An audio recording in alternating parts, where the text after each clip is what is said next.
PSSI melalui sekjennya Yunus Nusi meminta kepada AFC untuk lebih bijak dalam menentukan wasit. Ibaratnya, jangan misal tim dari Arab wasitnya juga berasal dari Jazirah Arab atau regional yang sama. Karena bagaimanapun, subjektivitasnya dirasa amat sangat besar.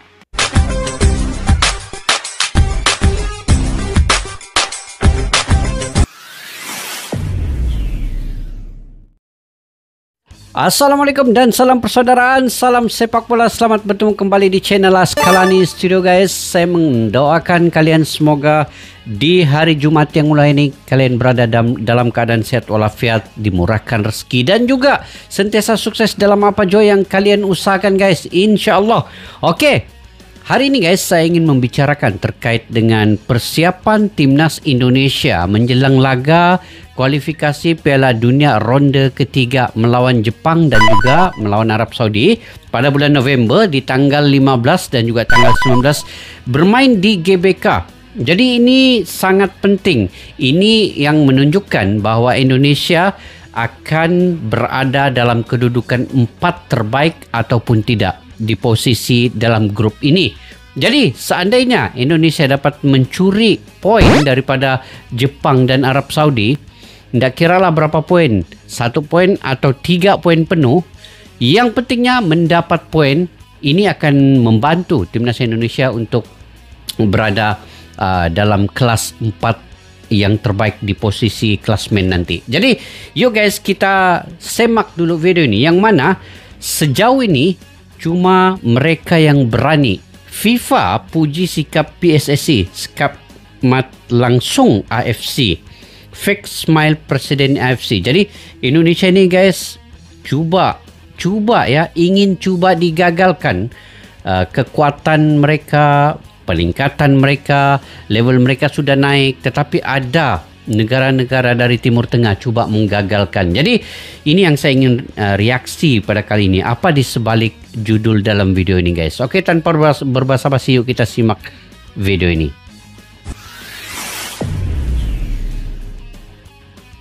Kurang lebih 2 minggu lagi Indonesia akan melakoni 2 pertandingan super penting dan super 2 minggu lagi Jepang serta Arab Saudi. Tentu saja segala persiapan baik teknis maupun non teknis terus diupayakan agar bisa mendapatkan hasil yang maksimal. Profile strict bagi PSSI, jelas sebisa mungkin gimana caranya membuat segala situasi di pertandingan nanti tampak nyaman buat para pemain. Gimana salah satunya? Pasti menjamin semua perangkat pertandingan gak akan aneh-aneh lagi. Apalagi ini main di kandang sendiri, yang mana peluang untuk main di GBK guys, perlu poin. Lantas apa yang dilakukan oleh PSSI sudah pasti soal wasit. Dan kemarin saat acara AFC Annual Award 2024 di Seoul, Korea Selatan, Sekjen PSSI secara khusus menemui langsung Presiden AFC dan Sekjennya, yang mana di sana juga ada Presiden FIFA Gianni Infantino. Nah, dalam pertemuan tersebut dengan tegas Pak Yunus Nusi diketahui udah berbicara banyak kepada AFC soal keadilan. Sesuatu Pak Yunus Nusi ya. FIFA Infantino pun diketahui merasa salut karena mungkin Indonesia adalah satu-satunya yang berani dalam tanda kutip melabrak AFC secara langsung, karena selama ini merasa segala bentuk protes yang lewat surat-surat resmi selalu terkesan diabaikan. Nah, ini barulah. Oke guys, sebelum itu saya mau tanya kalian juga ya, saudara-saudara yang di Indonesia yang punya maklumat atau info-info terkini terkait dengan kesebelasan starting ataupun pemain 23 pemain timnas Indonesia melawan Jepang dan Arab Saudi ini. Siapa sudah ada dia punya senarai pemain ini guys? Kalian boleh berkongsi di ruangan komen di bawah ya. Sebab saya ingin mengetahui, adakah pemain baru ataupun adakah pemain yang dicoret oleh Sinteyong. Jadi dari situ kita boleh melihat sendiri dan merencana ataupun bagaimana taktikal nanti yang akan direncanakan oleh Sinteyong melalui 23 pemain yang sudah disahkan oleh Sinteyong sendiri. Tapi saya belum mendapat kabar berita daripada pemain-pemain ini. Mungkin kalian yang terdekat di situ, di sana, di Indonesia bisa perolehi info-info terkait dengan pemain-pemain yang ada sekarang ini, yang dipanggil oleh Sinteyong dan yang ada dicoret oleh Sinteyong. Mungkin kalian ada? Komentar guys di bawah. Oke, lanjut.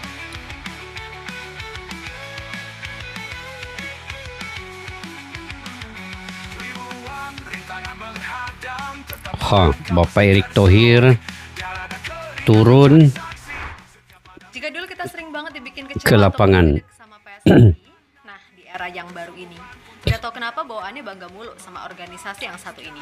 Sebab harus diakui, kalau segala hal yang dilakukan oleh PSSI era Erick Thohir, secara tak langsung ikut menaikkan harkat martabat sepak bola Indonesia. Betul, betul. Dan bagaimanapun, ini juga berimbas pada meningkatnya level kualitas timnas Indonesia yang sekarang benar-benar jadi tim yang memiliki tingkat atensi yang cukup tinggi.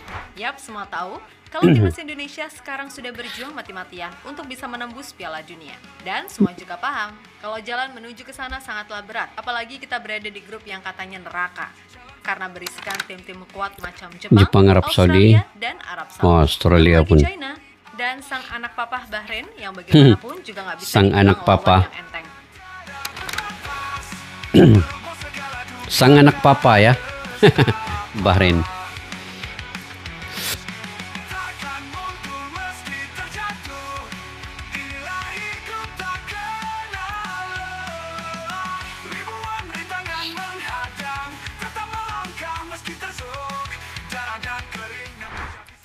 Yap, tentu semua tahu kalau sekarang ini Indonesia sedang punya konflik batin dengan Bahrain. Hal ini tentu nggak terlepas dari segala kontroversi yang terjadi di laga yang ketika itu berakhir 2-2. Dan karena Ini laga itu pula kebencian 2-2. publik tanah air kepada AFC seolah mencapai titik puncak. Maka terjadilah serangan cyber besar-besaran kepada Bahrain ataupun AFC.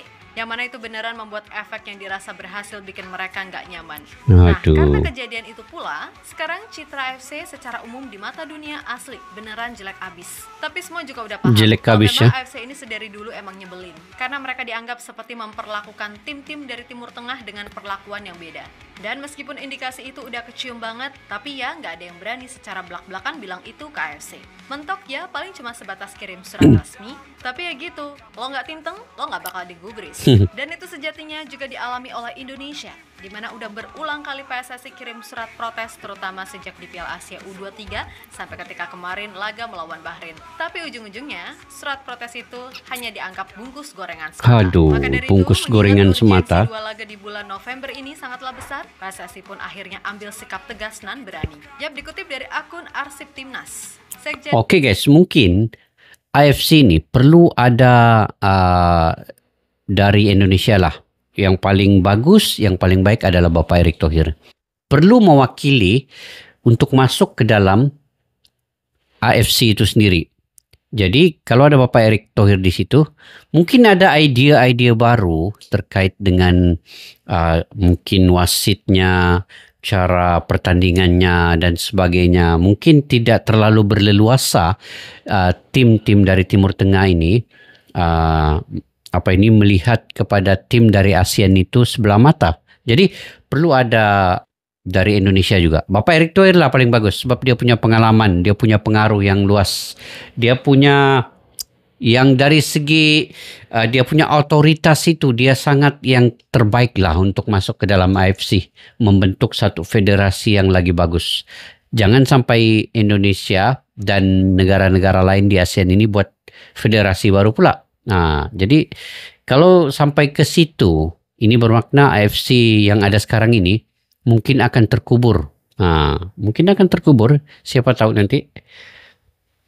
Sekjen PSSI Yunus Nusi dan anggota Komite Eksekutif atau Exco PSSI Muhammad diketahui turut mengikuti konferensi Presiden dan Sekretaris Jenderal Asosiasi Anggota AFC dan Asosiasi Regional 2024 di Seoul, Korea Selatan pada 30 Oktober sampai 1 November 2024. Nah, dalam pertemuan itu secara tegas dan mantap PSSI menemui Sekjen AFC, Dato Winsor John, untuk membicarakan berbagai isu ataupun masalah yang sedang berkembang. Yang mana salah satunya sudah pasti soal perangkat wasit, di mana dalam pertemuan yang di sana juga ada Presiden AFC Salman bin Ibrahim Al ini Khalifa dari serta Bahrain Presiden nih. FIFA, Aduh. Gianni Infantino.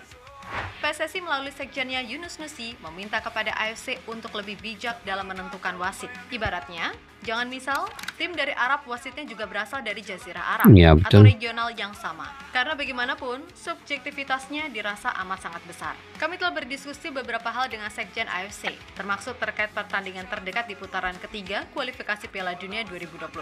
Seperti menyarankan agar perangkat pertandingan yang memimpin timnas Indonesia dengan siapapun lawannya, sebaiknya perangkat pertandingan dari regional yang netral. Ujar Yunus Nusi mengutip dari bola.com. Mantap kalau ini. Apa yang dikeluhkan oleh PSSI jelas paling mendasar adalah ketika laga melawan Bahrain, yang mana itu pada akhirnya membuat netizen yang kecewa secara frontal langsung ngamuk-ngamuk di berbagai platform digital. Nah, yang bikin situasi sempat alot adalah AFC diketahui membalas permintaan PSSI dengan jaminan keamanan untuk Bahrain yang mengirim surat permohonan untuk main di tempat netral pada pertemuan bulan Maret 2025 mendatang. Bulan Maret guys ya. Ini nyebelin banget. Alhasil PSSI dengan tegas menyampaikan kalau semuanya akan dijamin aman.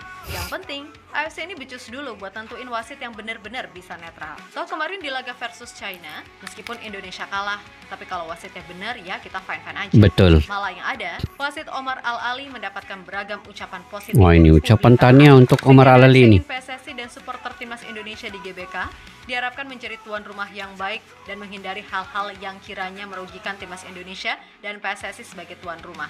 Untuk itu, PSSI akan layani dan terima setiap tim tamu dengan sebaik mungkin yang bermain di Indonesia. Iya, mantap. PSSI dan Indonesia harus membuktikan bahwa apa yang dikhawatirkan Bahrain tidak akan terjadi di Indonesia. PSSI juga berharap agar AFC dan FIFA memaklumi respon dari masyarakat bola dan netizen Indonesia yang terkadang berlebihan. Kami sampaikan bahwa ini bagian dari bukti betapa cintanya masyarakat Indonesia terhadap timnas Indonesia. Makanya PSSI ingin wasit yang bertugas memimpin pertandingan dengan baik sesuai law of the game.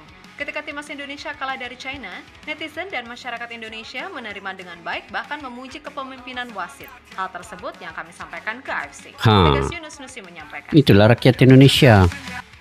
Di sisi lain, apa yang dilakukan oleh PSSI untuk ngomong belak-belakan di depan Presiden AFC beserta sekjennya benar-benar mendapatkan banyak pujian. Termasuk Presiden FIFA, Gianni Infantino, yang juga ada di TKP. Juga terlihat sangat salut dengan sikap dan keberanian PSSI. Karena mungkin ini adalah kali pertama AFC mendapatkan sikap seperti itu dari negara yang bahkan bukan termasuk tim tradisi juara macam Jepang, Arab, Australia, ataupun Korea. Maka tak heran, senyuman Presiden AFC di dalam foto tersebut dinilai sebagai sebuah fake smile yang penuh makna kedongkolan yang hakiki. Sebab AFC pun kini juga sadar gitu loh, kalau Indonesia yang sekarang nggak bisa lagi mereka perlakukan kayak dulu. Apalagi setelah PSSI dipimpin oleh Erick Thohir, asli beneran sat-sat gak pandang bulu. Ditambah sekarang PSSI dapat dukungan luar biasa dari pemerintah era Presiden Prabowo, yang gimana pun juga merupakan orang yang super tegas. Ya udah, mantap. Super tegas guys, super tegas. Yap, terlepas dari apapun, pokoknya harapan kami dengan segala upaya yang udah dilakukan oleh PSSI di balik layar bisa membuat semua elemen timnas Indonesia memberikan yang terbaik di atas lapangan.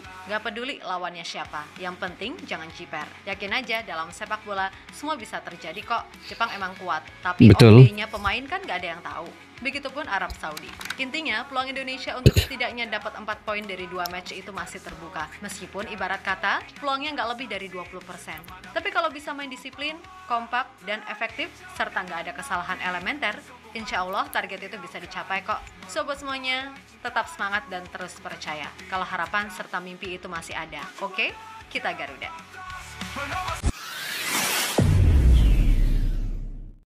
Oke guys, walau apapun yang berlaku di AFC ini, yang penting saya punya pandangan di sini ialah Indonesia perlu fokus untuk dua perlawanan, melawan Jepang dan juga melawan Arab Saudi bermain di GBK ini. Itu adalah titik poinnya untuk Indonesia mungkin akan menjadi 4 yang terbaik di klasmennya nanti. Jadi perlu fokus dua perlawanan ini.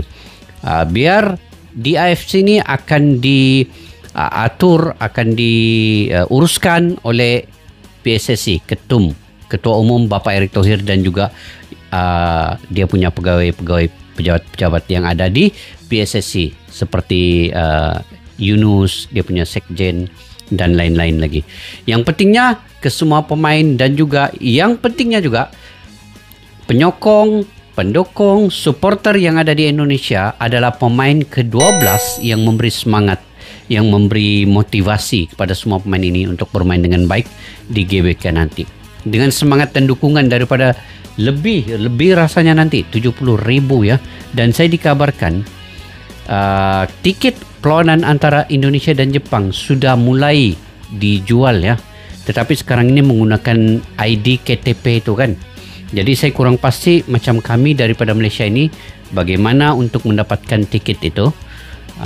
Jadi mungkin kalian ada info-info, kalian boleh komentar juga di ruang kolom di bawah bagaimana info untuk mendapatkan tiket antara perlawanan di Indonesia dengan Jepang itu nanti. Oke. Saya juga ingin mengetahui sebenarnya siapakah pemain-pemain yang dipanggil oleh Sinteyong. 23 pemain yang dipanggil oleh Sinteyong untuk berhadapan dengan Jepang dan Arab Saudi ini. Karena melalui pemain-pemain ini kita akan mengetahui taktikal yang akan direncanakan oleh Sinteyong. Dan saya juga pasti Kevin Dix akan beraksi melawan Jepang dan Arab Saudi ini nanti. Karena hanya tinggal 2 minggu lagi. Jadi Kevin Dix perlu cepat untuk mengambil sumpah WNI dan seterusnya bermain dengan timnas Indonesia. Sebab itu saya ingin melihat siapakah list ataupun senarai pemain yang didaftarkan oleh Sinteyong untuk menghadapi Jepang dan Arab Saudi ini. Karena di bulan Maret tahun depan Indonesia akan berlawan pula dengan Bahrain, dengan China, dan kemudian di bulan Mei dengan Australia dan dengan Jepang lagi balik bermain. Jadi ada peluang lagi sebenarnya Indonesia ini untuk ke Piala Dunia. Yang penting betul-betul fokus, dan Sinteyong memang sudah akan melakukan yang terbaik. Apatah lagi Bapak Erick Thohir telah menekankan kepada Sinteyong, apapun yang terjadi Indonesia perlu masuk dalam 4 yang terbaik di klasmen nanti. Wajib, kata Bapak Erick Thohir. Dan ini diterima baik. Target ini diterima baik oleh Sinteyong dan dia pun akan berusaha untuk melakukan. Yang penting kita sebagai supporter akan mendukung sebaik-baiknya dukungan kepada Indonesia ini di putaran yang ketiga ini. Ada 6 perlawanan lagi guys. Pastinya negara-negara di ASEAN juga akan mendukung timnas Indonesia. Saya pasti walaupun kita selalu ini guys berantem ya di media sosial ini. Tetapi dari segi dukungan saya percaya macam kami di Malaysia juga pasti akan mendukung Indonesia. Sebab di ASEAN ini sudah tiada lagi negara lain yang lolos ke putaran ketiga. Satu-satunya negara adalah Indonesia.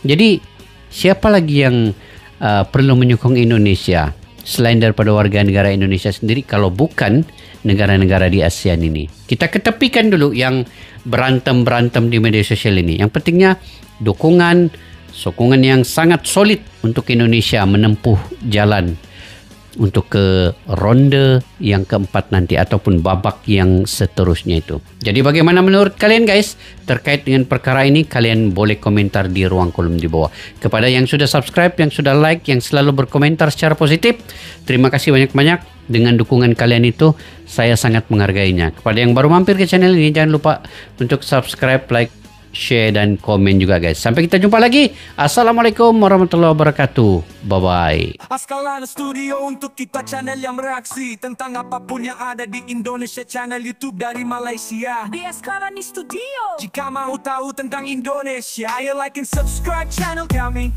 Askalani Studio.